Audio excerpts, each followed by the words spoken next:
Hey, welcome to Voice in Ministry. Today I'm going to be reviewing a short by Ramsey Voice Studio or Vocal Studio, I think it's called. Ramsey Voice Studio. I came across this and I thought this was interesting. I've got to say something about this video. So without further ado, I'm going to jump right in. High notes in their voice. The most common issue is that singers strain when they reach up to hit higher notes in their voice. I catch a grenade for ya. Okay, now I've got to give him his dues for that.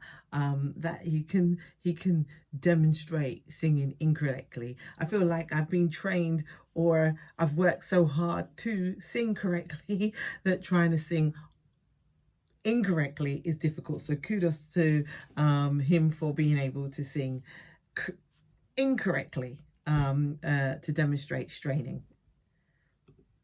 They spread their mouth wide, they raise the larynx, they add a ton of extra breath pressure, and all of that combines together to just make your voice strain. But what if there was an easy way that you could avoid that strain? Introducing the Home Alone trick. Okay, so he calls this what he's about to demonstrate, the Home Alone trick or technique. Now, when I saw that, that's what kind of got my interest. That's what got my attention. A Home Alone technique, a trick from Home Alone. What could that be? And you're gonna see that it's okay. You'll see for yourself. Next time you're singing up to a high note, pretend that you're Macaulay Culkin in the movie Home Alone and place both of your hands on the sides of your cheek as you're singing. If you... Okay.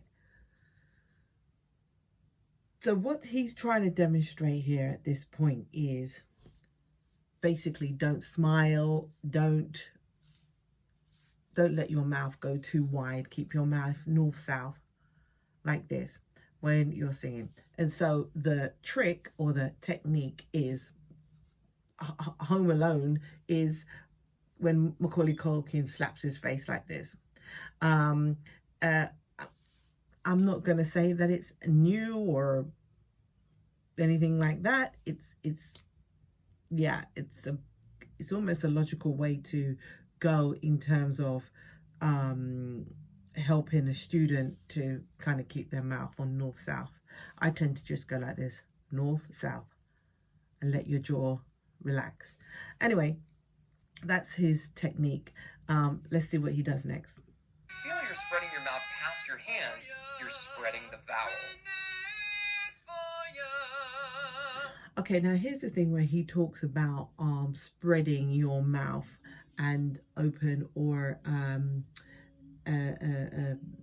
distorting the vowel or something like that. Actually, there are a lot of pedagogues that teach you to smile. I know certainly that Complete Vocal Technique teaches you that you have a nice little smile. You're singing on the edge or on the edges of your vocal folds, and having a little AES distortion or a quack in the voice, and that kind of helps give you this nice intense high mix belt. So yeah, some pedagogues do teach that. I teach it. It's never been a problem. In fact, I find that I get better results with the smile and a kind of the AES quack. I get that much better results, quicker results that way than I would do when north-south. But it's a choice. Maybe it's the way that he teaches. Well, it probably is the way he teaches is different to the way that I teach. But there are definitely pedagogues that say it's absolutely fine to smile, have a high larynx when trying to hit a high note, or do a high mix belt, as I call it. Okay, so let's see what else he says. If you feel that happen, reset and don't let your mouth spread wide as you sing higher. Catch a grenade for ya.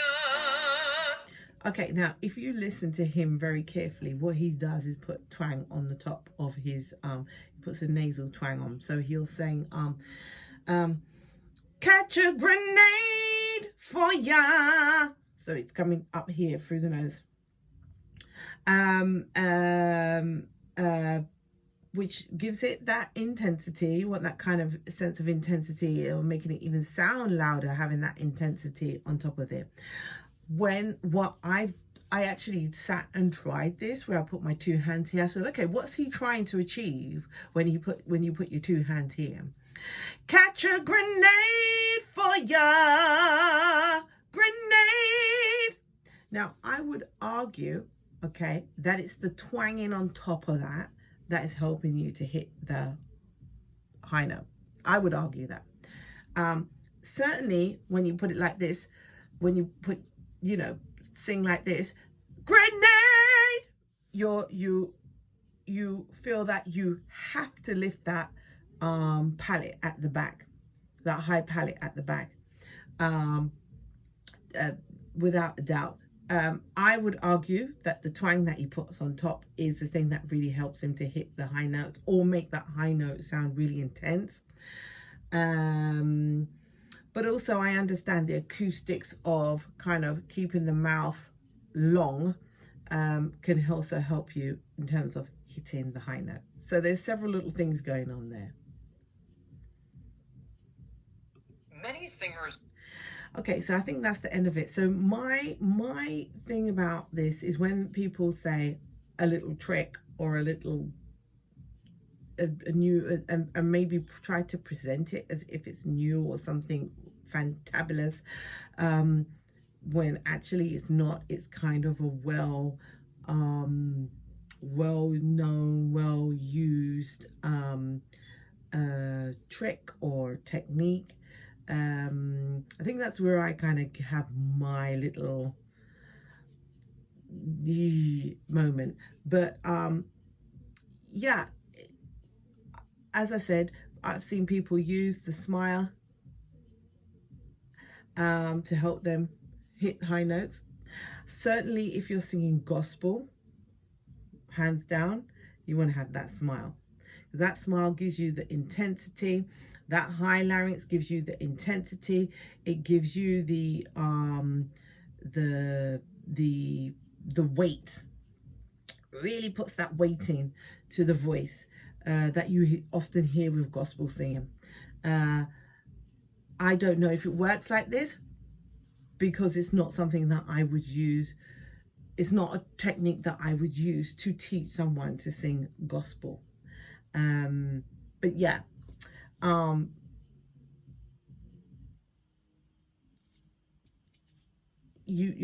rule is that one size does not fit all, and so you really got to work with something that works with you, that you feel comfortable working with, and that works for you, because one side doesn't fit all, which is why you've got thousands upon thousands upon thousands of vocal techniques out there. But yeah, have a go, have a try of it anyway, see how it goes. I'd love to hear how it went for you. You know, certainly leave your comments. What do you think about the technique? Do you have your own technique? Maybe you were taught something else. Yeah, leave your comments down in the comments box, and I'll see you in the next Check the Vocal Coach.